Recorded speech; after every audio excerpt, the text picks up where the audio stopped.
스가랴서는 12개 소선지서 중에서 가장 긴 책입니다. 아마 오늘 이 책은 또한 아마 가장 어려운 책이기도 합니다. 고대 신학자 제롬은 이 책을 히브리어 성경에서 가장 모호한 책이라고 불렀습니다. 이후 학자들 역시 이 견해를 자주 인용하며 대체적으로 받아들였습니다. 그럼에도 스가랴서는 메시아에 대한 예언으로 인해서 복음서에 많이 인용되어지고 익숙하여지지만 우리에게 쉽게 읽혀지지는 않았던 책인 것 같습니다. 스가랴서는 바벨론 포로 이후에 돌아온 귀한 자들의 첫 세대를 배경으로 하고 있습니다. 비록 페르시아 왕 고레스가 539년에 유대인들로 하여금 예루살렘으로 귀환하여서 하나님의 성전을 재건할 수 있도록 권한을 부여하였지만 귀환 자들은 외적 반대와 여러 가지 인간적, 현실적 난관에 직면해 있던 것을 발견합니다. 하나님의 집에 대한 작업은 하나님께서 학개와 스가랴라는 두 선지자를 세우셔서 백성들이 성전 완성에 몰두하도록 박차를 가하기 전까지 계속 멈추어져 있었습니다. 학개와 스가랴 앞에 놓여진 상황을 살펴보면 포로에서 돌아와 성전 건축이라는 달리기를 하려고 힘써 달리는데 달리기를 힘써 달렸지만 신발이 벗겨져 넘어진 것 같은 주저앉아 있는 모습과 같이 이미 늦어져 있는 것 같은 그러한 모습입니다. 하지만 하나님께서는 오늘 학개와 스가랴에게 사명을 주심으로 각자의 부르심 앞에 순종하게 하셨습니다. 그리고 그들의 활동을 따라서 그들의 그 사역을 따라서 오랜 시간 멈춰져 있던 성전에 대한 작업이 곧 재개되었고 516년에 마침내 공사가 완공되었습니다. 학개를 통하여서는 눈에 보이는 성전의 회복을 하나님 보여주셨고 또한 오늘 본문인 스가랴를 통하여서는 성전을 통해 임재하신 하나님의 영광과 장차 우리에게 성전으로 오실 예수 그리스도를 예언함으로 성전의 참된 의미를 말해주고 있습니다. 오늘 여러분들과 함께 살펴볼 스가랴 2장의 말씀을 통해서 이스라엘을 회복하기를 원하시는 하나님의 그 마음을 알고 우리 한 사람 한 사람이 하나님이 거하시는 성전이 될 수 있기를 간절히 소망합니다. 아멘. 첫 번째는 회복은 기대입니다. 오늘 1절과 2절 말씀 우리 다 함께 한번 살펴보겠습니다. 1절 2절입니다. 시작. 내가 또 눈을 들어본즉 한 사람이 측량줄을 그의 손에 잡았기로 내가 어디로 가느냐 물은즉 그가 내게 대답하되 예루살렘을 측량하여 그 너비와 길이를 보고자 하노라 하고 말할 때에 하나님께서 스가랴에게 8개 환상을 보여주셨습니다. 오늘 본문 2장에서는 그 세 번째 환상을 보게 됩니다. 그 환상은 한 사람이 있는데 그가 측량줄이라는 것을 가지고 가고 있습니다. 측량줄은 언제 사용되어집니까? 맞습니다. 건축을 시작할 때 첫 단추와도 같습니다. 내가 건축할 곳의 그 너비와 길이를 알아야지만 실제로 계획을 할 수 있기 때문입니다. 측량줄을 가지고 너비와 길이를 재어본다는 것은 그곳에 무엇인가를 세우겠다는 것을 의미합니다. 근데 그가 예루살렘을 측량합니다. 스가랴의 환상은 앞서 1장 16절에서 보는 것과 같이 예루살렘에서 먹줄을 쳐서 건축하려는 집이 예루살렘 성전을 가르치고 있다면 오늘 본문인 2장 2절에서 보여주고 있는 측량줄을 잡고 예루살렘을 측량한다는 것은 예루살렘 성벽을 세우겠다는 계획처럼 보여집니다. 하나님께서는 스가랴의 환상을 통해서 바벨론에 의해 무너진 성전을 세우고 무너진 성벽을 세움으로 인해서 하나님 나라의 회복을 이어갈 것을 보게 하십니다. 근데 또 다른 천사가 나타나서 그 소년 스가랴에게 말하는데 좀 이상한 말을 합니다. 4절입니다. 다 같이 한번 보겠습니다. 시작. 너는 달려가서 그 소년에게 말하여 이르기를 예루살렘은 그 가운데 사람들과 가축이 많으므로 성곽 없는 성읍이 될 것이라 하라. 아멘. 예루살렘을 측량하려고 하는데 예루살렘이 성곽 없는 성읍이 될 것이라고 합니다. 여러분, 성곽이 없다는 것이 무엇을 의미하는 것일까요? 나라의 경계가 사라진다는 것입니다. 성곽은 나라의 경계를 나타내기도 했고 또한 성곽을 높이 쌓음으로 인해 적들이 침략하는 것을 막아주고 또 동물들로부터 나라의 위협을 지키게 하는 것입니다. 그런 성곽이 없어진다는 것은 무방비 상태를 의미하는 거죠. 근데 이 성곽이 없어지는 이유가 있습니다. 말씀을 봤더니 예루살렘에 사람과 가축이 넘쳐나서 즉 정원이 초과되어서 성곽을 세울 수 없게 될 것이라는 겁니다. 지금 바벨론으로 포로로 끌려간 사람들이 다 돌아오지 않아서 황량한 성과 같은 곳이 지금 그곳입니다. 하지만 회복의 때에 하나님이 회복하실 예루살렘은 그들이 모두 돌아와서 발 디딜 틈도 없는 이전에 보지 못했던 회복을 기대하라고 하십니다.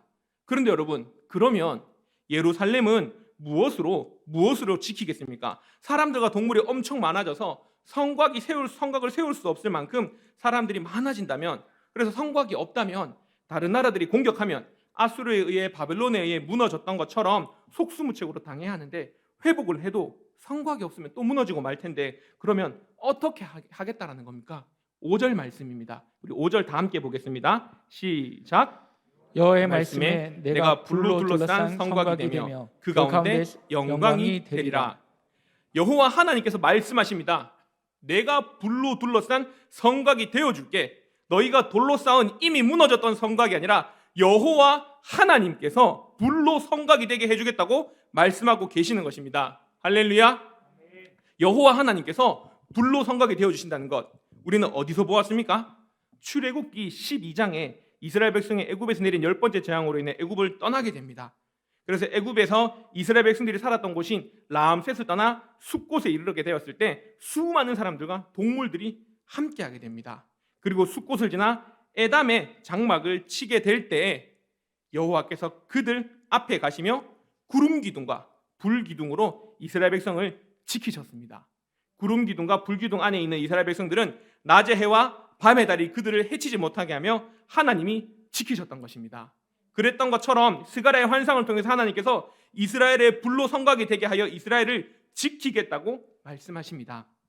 여호와의 불성곽 안에 있는 이스라엘 백성들은 보호를 받으며 불성곽 밖에 있는 나라들은 감히 그 불성곽을 뚫을 수 없기에 이스라엘을 공격할 수 없게 되는 거죠. 이전에 쌓은 성벽은 바벨론에 의해 철저히 무너지고 흩어짐을 당하게 되었지만 회복하게 될 예루살렘은 여호와의 불이 성곽이 되어 그 안에서 안전하게 될 것임을 보여주고 있습니다. 우리 손으로 쌓은 성벽은 더 강한 바람 앞에, 더 강한 공격 앞에 무너질 수밖에 없습니다. 그렇다면 무엇이 우리의 성벽이 되어야 하겠습니까? 여호와의 불이 우리의 성벽이 되어 그 품 안에 참된 안식과 평안을 누릴 수 있기를 간절히 소망합니다. 다시 오늘 본문 5절을 보면 여호와의 말씀에 내가 불로 둘러싼 성곽이 되게 하고는 그 가운데 영광이 되리라. 그 가운데 영광이 되리라라고 말씀을 하고 있습니다. 즉 하나님의 말씀이 그곳에서 높임을 받게 하신다는 것입니다. 그들로 하나님을 찬양하게 하겠다는 것입니다. 하나님의 강함으로 나타나시겠다는 것입니다. 하나님께서 지켜주시겠다는 것을, 하나님이 함께 하시겠다는 것을 오늘 말씀하고 있습니다. 자신들의 영광을 드러내기 위한 이전의 모습이 아닌 천지의 창조주 하나님의 영광이 드러나는 하나님의 강함으로 보호받는 곳이 되게 하겠다라고 말씀을 하시는 거죠. 교실에서 아이들이 시끌벅적하게 떠들며 티격태격하고 싸울 때 네가 잘났니, 내가 잘났니, 이거를 잘했니, 저거를 잘했니, 아이들이 체체체체 막 싸웁니다. 그때 이 아이들의 모든 싸움을 잠재울 수 있는, 아이들의 모든 시끄러움을 잠재울 수 있는 방법이 무엇인 줄 아십니까? 맞습니다. 교실의 절대 권력자 쌤이 등장하면 됩니다. 한 손에 출석부를 들고 한 손에 회초리를 들고 선생님이 등장하는 순간 선생님이 교실에 임재하시면 그 모든 다툼은 사라지고 교실은 평화가 찾아옵니다.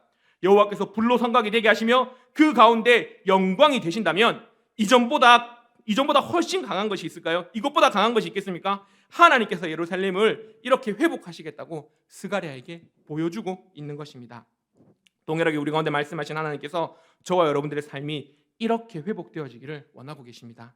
내가 쌓은 성벽이 무너져 실패와 좌절로 세상이 끝난 것 같이 절망 가운데 있지는 않습니까? 하나님의 관심은 무너진 성벽, 나의 실패에 있지 않습니다. 이미 무너져버린 지난날의 부끄러운 내 모습으로 인해 하나님 앞에 나옴을 주저하지 마십시오. 내가 쌓은 성벽이 무너졌기 때문에 하나님이 쌓으시는 불성곽을 볼 수 있는 것입니다. 내가 주인인 줄 알았던 삶이 무너질 때 그 무너진 자리에서 나의 삶의 주인이 되시는, 나의 삶을 통해 영광을 나타내기를 원하시는 하나님을 만날 수 있는 것입니다. 사랑하는 성도 여러분, 사랑하는 믿음의 동력자 여러분, 오늘 또 나와 함께 하셔서 나의 삶을 통해 영광 나타내기를 원하시는 하나님께서 우리의 불성곽이 되어 우리를 지켜주십니다. 하나님의 그 은혜 안에서 참된 회복을 기대하는 저와 여러분들이 될 수 있기를 간절히 소망합니다. 두 번째 회복은 떠남입니다. 하나님께서 스가랴에게 하나님의 희망을, 하나님의 회복을 환상을 통해 보여주시지만 실상 이스라엘 백성들의 모습은 어떻습니까? 여전히 하나님과 멀어져 있습니다. 그런 이스라엘을 향한 하나님의 그 마음입니다. 6절 다 함께 보겠습니다. 시작. 오라 너희는 북방 땅에서 도피할지어다. 여호와의 말씀이니라. 이는 내가 너희를 하늘 사방의 바람같이 흩어지게 하였음이니라. 여호와의 말씀이니라. 아멘. 하나님께서 북방 땅에서 도피하라고 하십니다. 북방 땅은 이스라엘을 멸망시켰던 바벨론을 일컫는 말입니다. 물론 스가랴 당시에는 바벨론이 멸망하고 페르시아가 제국을 다스리고 있긴 했지만 페르시아는 포로로 끌려갔던 이들을 돌아올 수 있게 해주었기 때문에 페르시아가 아닌 바벨론을 상징하는 표현을 사용하고 있습니다. 지금 이스라엘의 상황은 하늘 사방의 바람같이 흩어져 있습니다. 바벨론뿐 아니라 아수르와 애굽 등 여러 나라들로, 모든 나라들로 흩어진 이스라엘 백성들로 하여금 북방에서 도피하여 돌아오라라고 말씀을 하고 있습니다. 오늘 본문을 자세히 보니까 여호와 하나님께서 그들을 흩으셨다고 합니다. 그럼 하나님께서 왜 이스라엘 백성들을 예루살렘이 아닌 사방으로 흩으셨을까요? 왜 바벨론과 아수르, 애굽에 흩어져 살게 하였을까요? 그 원인이 하나님께 있습니까? 아니죠. 하나님의 율법을 지키지 않으며 하나님의 말씀을 따라 살기를 거부했던 이스라엘의 죄의 결과로 하나님께서 아수르를 들어서, 바벨론을 들어서 이스라엘을 심판하신 것입니다. 결국 그들이 범죄함으로 에덴에서 쫓겨났던 것처럼 하나님의 약속의 땅 가나안에서 하나님을 온전히 사랑하지 못했기에 하나님께서는 이스라엘 백성을 사방의 바람같이 흩어지게 하였습니다. 이제 하나님의 때가 되어 그들을 회복시키기를 원하고 계십니다. 이제 그들이 흩어져 살았던 곳을 떠나 하나님의 회복의 자리로 나와야 합니다. 7절 말씀 다 함께 봅니다. 시작. 바벨론 성에 거주하는 시온아, 이제 너는 피할지니라. 아멘. 아멘. 북방에서 도피하며 이제는 바벨론 성에서 피하라라고 말씀하십니다. 피한다는 표현은 그냥 뭔가 날라오니까 요리조리 피하는 것을 말하는 것이 아닙니다. 매우 미끄러운 상태를 나타내는 단어의 어원에서 유래된 단어로서 마치 미꾸라지가 손으로 잡으려고 하면 손가락 사이로 미끄러져 빠져나가듯이 위험으로부터 무사히 피하라는 것을 의미하고 있습니다.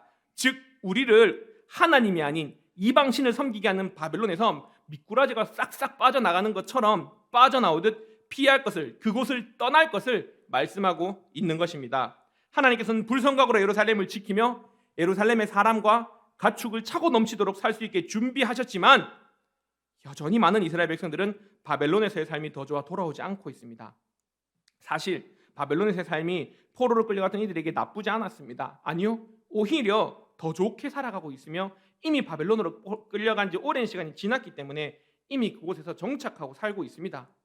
그리고 돌아와야 하는 이스라엘 백성들은 바벨론에서 태어나고 바벨론에서 자랐기 때문에 예루살렘이 고향이기 때문에 돌아와야 된다라고 하는 것은 설득력이 떨어지는 것이 사실이긴 합니다. 하지만 한 가지 분명한 것은 이스라엘 백성들의 삶에 복을 받는 비결입니다. 세월이 흐르고 세대가 변하여도 결코 바뀔 수 없는 방식입니다. 무엇이 이스라엘 백성들로 하여금 복을 받는 비결이 됩니까? 하나님의 율법을 지키는 것입니다. 하나님의 율법을 지켜 행하면 복을 받고 율법을 지키지 않으면 벌을 받는 것입니다. 그러므로 하나님께서는 스가랴를 통해 아직 바벨론에서 주변 나라로 흩어진 이스라엘 백성들이 이스라엘로 돌아와야 할 분명한 이유를 가지고 선포하고 있는 것입니다. 이방 나라에서 이방신을 섬기며 살아가는 것은 그들의 삶에 복이 되지 않습니다. 그러므로 오랜 시간 동안 정착하여 살고 있는 이방 나라에서의 생활이지만 그곳을 도피하여, 그곳을 피하여, 그곳을 떠나서 그 삶을 정리하고 돌아와 하나님의 율법을 지키며 살아갈 것을 명령하고 있는 것입니다. 죄로 인해 고통받는 우리의 삶에서 하나님의 회복의 빛을 비추기를 시작하셨지만 여전히 우리는 죄된 삶에서 벗어나지 못하여 은혜를 간구하지 못할 때가 있습니다. 분명히 하나님의 은혜가 얼마나 좋은지 알지만 포기할 수 없는 삶의 방식들로 인하여서 은혜는 알지만 우리의 삶은 여전히 세상의 가치를 따라가곤 있습니다. 교회를 다니곤 있지만 여전히 세상의 가치관에 꽉 채워져서 쉽사리 변화되지 않는 삶의 모습을 가지고 있는 것이 우리의 모습은 아닌지 잠시 한번 돌이켜보았으면 좋겠습니다. 말씀이 들려질 때는 마음의 울림도 있고 변화의 필요도 있지만, 변화의 필요가 있다고 고백하지만 삶의 자리로 돌아가면 하나님을 찾기보다 세상의 방법으로 문제를 해결해야 하는 것이 우리의 모습은 아닙니까? 그러한 이스라엘 백성들에게, 그러한 우리들에게 스가랴는 오호라 탄식하며 권면하는 하나님의 그 마음으로 제 자신에게, 그리고 오늘 이 자리에 함께 예배드린 여러분들에게 권면합니다. 우리의 삶의 자리에서 떠나십시오. 하나님의 방식이 아닌 죄의 방식이 상식이 되어버린 바벨론 성에서 이제는 피하여 하나님께로 돌아올 수 있기를 간절히 소망합니다. 아멘. 북방 땅에서 떠난다는 것, 바벨론 성에서 떠난다는 것, 죄의 자리에서 떠나서 하나님의 회복이 시작되어야 합니다.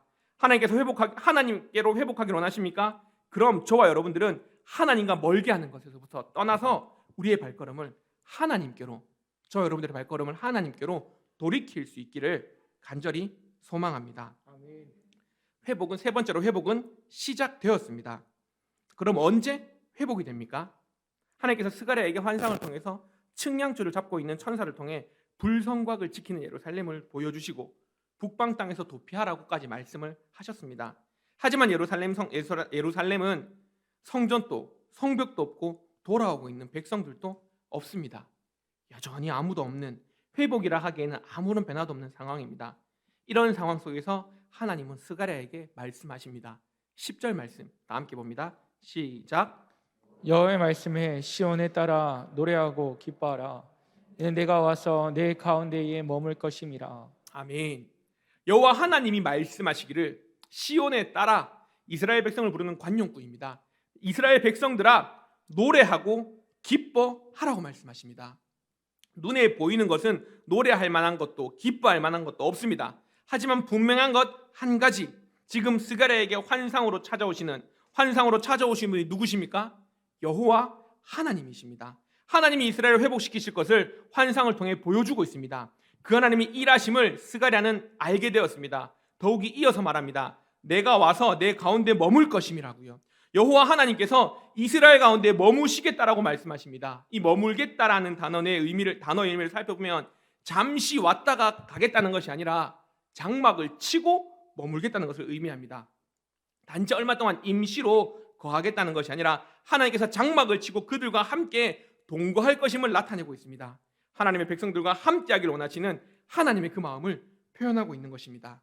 환상을 통해서 하나님의 마음을 알게 된 지금 이미 하나님의 회복의 역사는 시작되었습니다. 지금 스가랴에게 환상을 보여주시는 하나님은 신실하신 하나님, 모든 약속을 이루시는 하나님이시기 때문에 하나님 말씀 앞에 하나님의 자녀된 스가랴가 이스라엘 백성들이 할 수 있는 것은 그 신실하신 하나님의 약속을 믿고 감사하며 찬양하는 것입니다. 어릴 적 여러분, 어릴 적 기억나십니까? 학교에서 선생님께서 이번 봄 소풍의 날짜와 장소를 알려주시면 얼마나 기대되고 설레어졌습니까?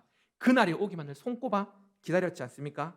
봄 소풍을 기다렸던 어릴 적 마음도 그만큼 설레이고 기대되는데 소풍 가서 친구들이랑 뛰어놀 것을 생각하면 콧노래가 절로 나왔었는데 하나님께서 이스라엘을 향한 구원 계획을 알려주셨는데 스가랴가 기뻐하지 않을 수 있을까요? 우리 11절부터 12절입니다. 11절 12절 다 함께 보겠습니다. 시작. 그들의 많은 나라가 여호와께 속하여 내 백성이 될 것이요 나는 내 가운데에 머물리라. 내가 만군의 여호와께서 나를 내게 보내신 줄 알리라. 여호와께서 장차 유다를 거룩한 땅에서 자기 소유를 삼으시고 다시 예루살렘을 택하시리니. 아멘. 하나님은 하나님의 일을 이제 행하실 것입니다. 하나님은 모든 나라 가운데서 하나님의 하나님 되심을 나타내실 것입니다. 온 이스라엘을 거룩하게 하시며 하나님께서 택하여 주실 것입니다. 이는 전적으로 하나님의 일입니다. 그렇다면 하나님의 자녀된 우리는 뭘 하면 될까요? 우리는 하나님을 찬양하며 하나님의 일하심으로 인해 기뻐하면 됩니다. 그것이 바로 우리의 역할입니다. 하나님이 이미 시작하신 하나님의 구원의 역사를 믿음으로 바라보며 우리는 말씀을 통해서 하나님의 뜻을 깨달음으로 하나님의 말씀에 순종하여 기뻐하며 감사하는 것, 그것이 하나님의 자녀된 우리의 모습이 되면 됩니다. 찬란했던 다윗과 솔로몬의 역사를 가진 이스라엘은 아수르와 바벨론에 패배함으로 하나님의 약속의 땅을 잃어버리게 됩니다. 다른 환경, 다른 문화 속에서 자신들의 주권적 삶이 아닌 통치하는 나라가 바뀔 때마다 그들의 눈치를 보며 더 강한 나라의 통치를 받으며 살아야 했던 이스라엘 백성들이었습니다. 바사왕 고레스에 의해 고국으로 돌아올 수 있었지만 이곳에서도 여전히 그들을 가로막는 이들로 인해 이스라엘 백성들의 그 다른 박질은 꼬꾸라짐이 되었습니다. 희망을 가지는 것이 절망 속에 살아가는 것보다 더 힘든 시간들이었습니다. 그런 이스라엘에게 하나님께서는 스가랴를 통하여서 회복을 선포하고 있습니다. 스가랴를 통하여서 하나님께서 이스라엘에게 원하시는 것은 순종이었습니다. 그리고 궁극적인 회복의 주권자 되신 예수 그리스도를 예언하고 있는 것입니다. 우리가 무엇을 할 수 있겠습니까? 우리가 무엇을 해야 하나님의 나라가 회복되겠습니까? 어떤 말로 사람들에게 하나님의 하나님 되심을 표현할 수 있겠습니까? 먼저 우리가 할 일은 하나님의 말씀을 통하여 하나님의 뜻을 깨달아 알아야 합니다. 그리고 우리의 삶에서 하나님의 뜻이 아닌 내 뜻대로 살아가고자 하는 습관을 벗어남으로 하나님, 세상 중심이 아닌 하나님 중심의 삶을 살아갈 수 있기를 간절히 소망합니다. 하나님의 마음을 아는 자녀들의 삶은 기쁨과 감사가 넘칩니다. 우리 눈에 보이는 현실에 기뻐하기보다 우리를 통해서 회복하게 하실 하나님의 나라를 소망하며 오늘도 우리에게 소망 주신 하나님으로 인해 기뻐합시다. 오늘 본문 13절은 이렇게 이야기하고 있습니다. 모든 육체가 여호와 앞에 잠잠할 것은 여호와께서 그의 거룩한 초소에서 일어나심이라 하라 하더라. 하나님의 심판의 날, 예수님의 다시 오심은 더디 오는 것 같고 아직 멀게 느껴지는 것 같지만 하나님의 심판의 날은 반드시 옵니다. 그날이 언제일지 우리는 알 수 없기에 항상 깨어 기도하며 항상 우리의 삶을 인도하시는 하나님으로 인해 기뻐하며 하나님의 말씀에 순종함으로 승리하는 우리 모두가 될 수 있기를 간절히 소망합니다.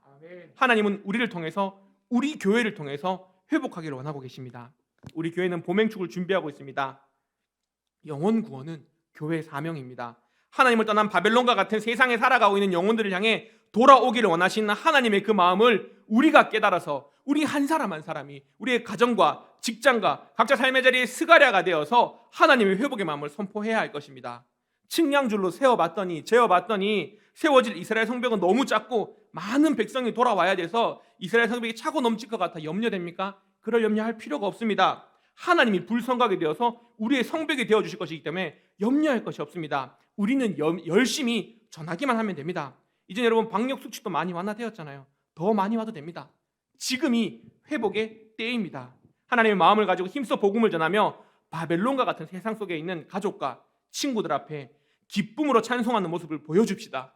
세상의 기쁨이 아닌 하나님 안에서 진짜 기뻐하는 우리의 모습을 통하여서 참 생명 되신 예수님을 보여주는 저와 여러분, 우리 경산중앙교회가 될 수 있기를 간절히 소망합니다.